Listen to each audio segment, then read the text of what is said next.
I've now owned my Toyota Yaris GRMN for 9 months and 12,500 miles, so it's time for a short update. Since I collected it in March 2018, my car's only been spared miles when there's been a press car about. It's covered the length of the country a couple of times and deep into France twice.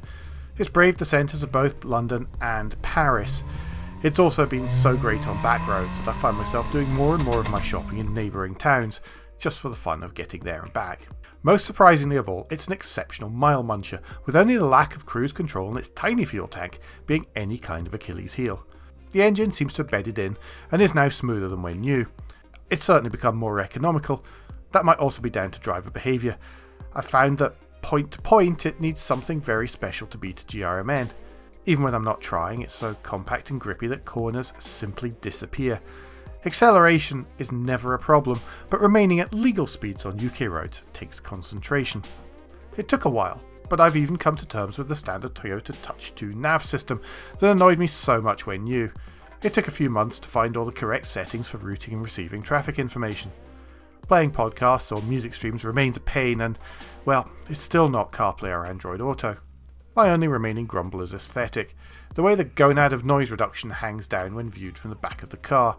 As the steel changes colour with heat, it's becoming more obvious, so when the weather warms up, I'll be purchasing a can of barbecue paint to sort that out. I don't want to change the exhaust itself, because the balance of sound is just right from inside. Growly but not as bow in town, quiet at cruise, and nuts when you really floor it and the induction kicks in. As you'd expect, it's a Toyota, so nothing has broken. It's used a couple of 100 millilitres of oil and there's been a small overflow from the supercharger coolant reservoir. It seems to be a thing with these. I'm monitoring it, and if there's a recurrence I'll get it repaired under warranty. All in all though, this car is even better than I hoped it would be when I placed my initial order about 15 months ago. I was terrified it was going to be too uncouth to use as my daily, but the big car speed and comfort mean longer journeys are never an issue. It's very much a those who know car. To most it's a noisy Yaris with silly stickers, but I've been interrogated in petrol stations and car parks enough times that I can give an impromptu guided tour. I wouldn't have it any other way.